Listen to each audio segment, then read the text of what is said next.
Assalamualaikum warahmatullahi wabarakatuh. Semoga hari ini kita selalu dalam rahmat Allah dan selalu dalam lindungannya, amin.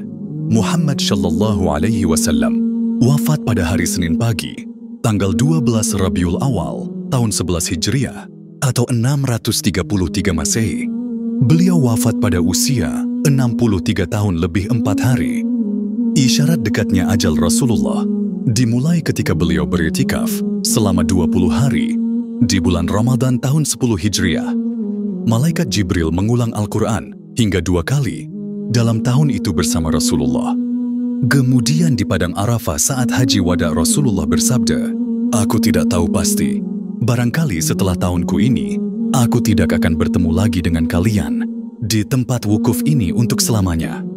Sabda beliau di Jamratul Aqabah, "Ambil dariku manasik kalian, cara-cara menunaikan ibadah haji. Sepertinya setelah tahunku ini, aku tidak berkesempatan lagi untuk menunaikan haji." Selain itu pada pertengahan hari-hari tasyrik, turun kepada beliau surah An-Nashr. Dengan turunnya surah itu, beliau semakin yakin saat perpisahan telah tiba dan pemberitahuan akan datangnya ajal sudah sampai. Pada bulan Safar 11 Hijriah, Rasulullah pergi ke Gunung Uhud dan mendoakan para syuhada yang dikubur di sana. Rasulullah kemudian beranjak menuju mimbar seraya bersabda, "Sesungguhnya aku yang mendahului kalian, dan sesungguhnya aku menjadi saksi terhadap kalian. Demi Allah, sungguh saat ini aku sedang melihat liang kuburku.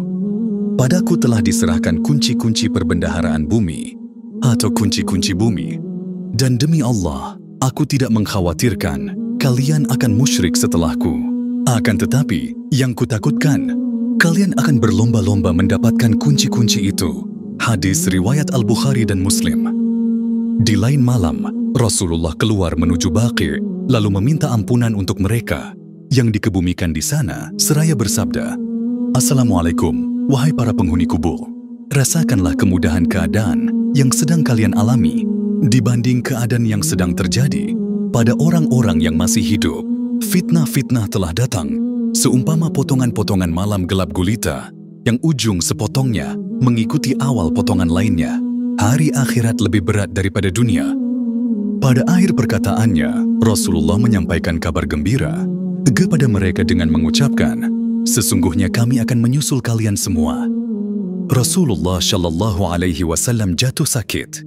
Ibnu Mas'ud radhiyallahu anhu bahwasanya dia berkata, ketika ajal Rasulullah Shallallahu Alaihi Wasallam sudah dekat, Rasulullah mengumpulkan kami di rumah Aisyah radhiyallahu anhu.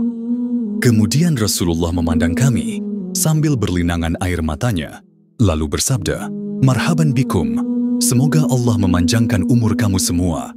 Semoga Allah menyayangi, menolong dan memberikan petunjuk kepada kamu. Aku berwasiat kepada kamu agar bertakwa kepada Allah. Sesungguhnya aku adalah sebagai pemberi peringatan untuk kamu. Janganlah kamu berlaku sombong terhadap Allah. Allah berfirman, kebahagiaan dan kenikmatan di akhirat kami jadikan untuk orang-orang yang tidak ingin menyombongkan dirinya dan membuat kerusakan di muka bumi. Dan kesudahan surga itu bagi orang-orang yang bertakwa." Kemudian kami bertanya, "Bilakah ajal Rasulullah ya Rasulullah?" Rasulullah menjawab, "Ajalku telah hampir dan akan pindah ke hadirat Allah, ke Sidratul Muntaha dan ke Jannatul Ma'wa, serta ke Arshila." Kami bertanya lagi, "Siapakah yang akan memandikan Rasulullah ya Rasulullah?" Rasulullah menjawab, "Salah seorang ahli bait." Kami bertanya, "Bagaimana nanti kami mengafani Rasulullah ya Rasulullah?" Rasulullah menjawab, "Dengan bajuku ini atau pakaian Yamaniyah." Kami bertanya, "Siapakah yang mensalatkan Rasulullah di antara kami?" Kami menangis dan Rasulullah pun turut menangis. Kemudian Rasulullah bersabda, "Tenanglah, semoga Allah mengampuni kamu semua. Apabila kamu semua telah memandikan dan mengafaniku, maka letaklah aku di atas tempat tidurku di dalam rumahku ini, di tepi liang kuburku. Kemudian keluarlah kamu semua dari sisiku." Maka yang pertama-tama mensalatkan aku adalah sahabatku Jibril alaihi salam, kemudian Mikail, kemudian Israfil, kemudian malaikat Israel, malaikat maut, beserta bala tentaranya. Kemudian masuklah kamu dengan sebaik-baiknya, dan hendaklah yang mulai salat adalah kaum lelaki dari pihak keluargaku, kemudian yang wanita-wanitanya, dan kemudian kamu semua. Sejak hari itu, Rasulullah Shallallahu Alaihi Wasallam bertambah sakitnya yang ditanggungnya selama 18 hari. Setiap hari, ramai umat mengunjungi Rasulullah hingga datangnya hari Isnin, di saat Rasulullah menghembuskan nafasnya yang terakhir. Sehari menjelang Rasulullah wafat, yaitu pada hari Minggu, penyakit Rasulullah semakin bertambah serius. Pada hari itu, setelah Bilal bin Rabah selesai mengumandangkan azannya, dia berdiri di depan pintu rumah Rasulullah, kemudian memberi salam, "Assalamualaikum ya Rasulullah." Kemudian dia berkata lagi, "As-salah yarhamukallah." Fatimah menjawab, "Rasulullah dalam keadaan sakit." Maka kembalilah Bilal ke dalam masjid. Ketika bumi terang disinari matahari siang, maka Bilal datang lagi ke tempat Rasulullah. Lalu dia berkata seperti perkataan yang tadi. Kemudian Rasulullah memanggilnya dan menyuruh dia masuk. Setelah Bilal bin Rabah masuk, Rasulullah bersabda, "Saya sekarang berada dalam keadaan sakit. Wahai Bilal, kamu perintahkan saja agar Abu Bakar menjadi imam dalam salat." Maka keluarlah Bilal sambil meletakkan tangan di atas kepalanya, sambil berkata, "Aduhai, alangkah baiknya bila aku tidak dilahirkan ibuku." Kemudian dia memasuki masjid dan memberitahu Abu Bakar agar beliau menjadi imam dalam salat tersebut. Ketika Abu Bakar melihat ke tempat Rasulullah Shallallahu Alaihi Wasallam yang kosong, sebagai seorang lelaki yang lemah lembut, dia tidak dapat menahan perasaannya lagi. Lalu dia menjerit dan akhirnya pingsan. Orang-orang yang berada di dalam masjid menjadi bising sehingga terdengar oleh Rasulullah. Rasulullah bertanya, "Wahai Fatimah, suara apakah yang bising itu?" Fatimah menjawab, "Orang-orang menjadi bising dan bingung karena Rasulullah tidak ada bersama mereka." Kemudian Rasulullah memanggil Ali bin Abi Thalib dan Abbas. Sambil dibimbing oleh mereka berdua, maka Rasulullah berjalan menuju ke masjid. Rasulullah salat 2 rakaat. Setelah itu Rasulullah melihat kepada orang ramai dan bersabda, "Ya ma'asyiral muslimin, kamu semua berada dalam pemeliharaan dan perlindungan Allah. Sesungguhnya Dia adalah penggantiku atas kamu semua setelah aku tiada. Aku berwasiat kepada kamu semua agar bertakwa kepada Allah, karena aku akan meninggalkan dunia yang fana ini. Hari ini adalah hari pertamaku memasuki alam akhirat dan sebagai hari terakhirku berada di alam dunia ini." Umat Islam melihat Rasulullah berangsur sehat.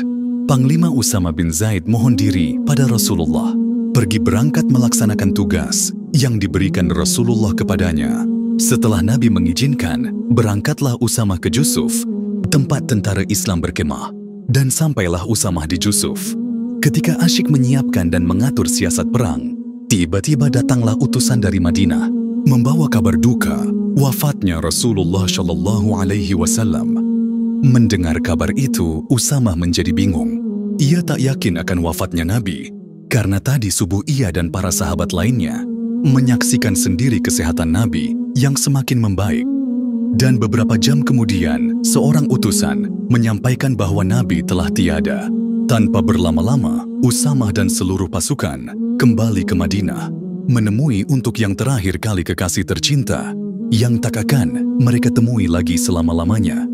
Lalu pulanglah pasukan itu, dibungkus kesedihan yang mendalam dan duka, membalut sepanjang perjalanan mereka. Allah mewahyukan kepada malaikat maut supaya turun ke bumi, menemui Rasulullah Shallallahu Alaihi Wasallam dengan berpakaian sebaik-baiknya. Allah menyuruh malaikat maut mencabut nyawa Rasulullah Shallallahu Alaihi Wasallam dengan lemah lembut. Seandainya Rasulullah menyuruhnya masuk, maka dia dibolehkan masuk. Tetapi jika Rasulullah tidak mengizinkannya, dia tidak boleh masuk dan hendaklah dia kembali saja. Maka turunlah malaikat maut untuk menunaikan perintah Allah Subhanahu wa Ta'ala. Dia menyamar sebagai seorang biasa. Setelah sampai di depan pintu tempat kediaman Rasulullah, malaikat maut pun berkata, "Assalamualaikum wahai ahli rumah kenabian." Fatimah pun keluar menemuinya dan berkata kepada tamunya itu, "Wahai Abdullah, hamba Allah, Rasulullah sekarang dalam keadaan sakit." Kemudian malaikat maut itu memberi salam lagi, "Assalamualaikum, bolehkah saya masuk?" Akhirnya Rasulullah Shallallahu Alaihi Wasallam Mendengar suara malaikat maut itu, lalu Rasulullah bertanya kepada putrinya Fatimah, "Siapakah yang ada di muka pintu itu?"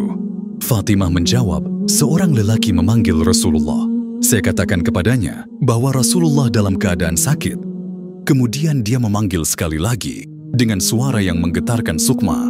Rasulullah bersabda, "Tahukah kamu siapakah dia?" Fatimah menjawab, "Tidak, wahai Rasulullah."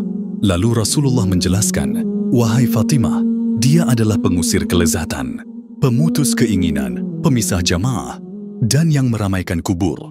Kemudian Rasulullah bersabda, "Masuklah, wahai malaikat maut." Maka masuklah malaikat maut itu sambil mengucapkan, "Assalamualaikum ya Rasulullah."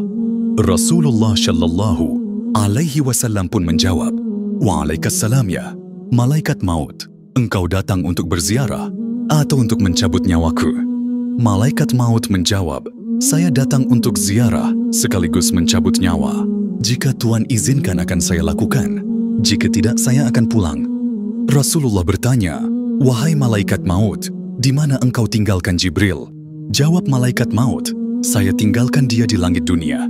Baru saja malaikat maut selesai bicara, tiba-tiba Jibril datang lalu duduk di samping Rasulullah. Maka bersabdalah Rasulullah, "Wahai Jibril, tidakkah engkau mengetahui bahwa ajalku telah dekat?" Jibril menjawab, "Ya, wahai kekasih Allah." Seterusnya Rasulullah bersabda, "Beritahu kepadaku wahai Jibril, apakah yang telah disediakan Allah untukku di sisinya?" Jibril pun menjawab bahwasanya pintu-pintu langit telah dibuka, sedangkan malaikat-malaikat telah berbaris untuk menyambut rohmu. Rasulullah bersabda, "Segala puji dan syukur bagi Tuhanku. Wahai Jibril, apalagi yang telah disediakan Allah untukku?" Jibril menjawab lagi bahwasanya pintu-pintu surga telah dibuka dan bidadari-bidadari telah berhias, sungai-sungai telah mengalir, dan buah-buahnya telah ranum, semuanya menanti kedatangan rohmu. Rasulullah bersabda lagi, "Segala puji dan syukur untuk Tuhanku. Beritahu lagi wahai Jibril, apalagi yang disediakan Allah untukku?" Jibril menjawab, "Aku memberikan berita gembira untuk Tuhan. Tuhanlah yang pertama-tama diizinkan sebagai pemberi syafaat pada hari kiamat nanti."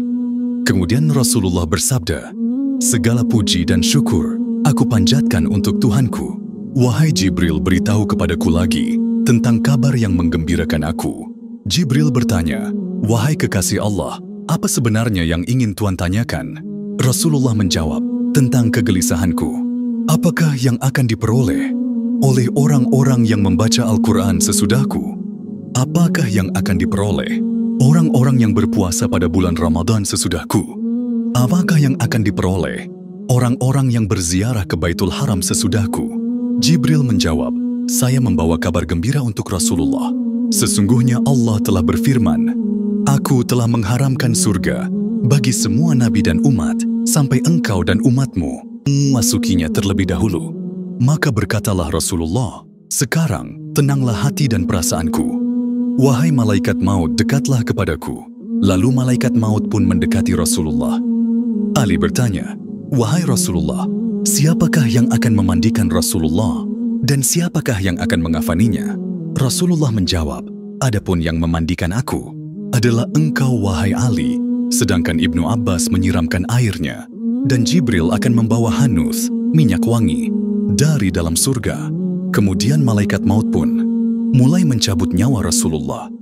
Ketika roh Rasulullah sampai di pusat perut, Rasulullah berkata, "Wahai Jibril, alangkah pedihnya maut."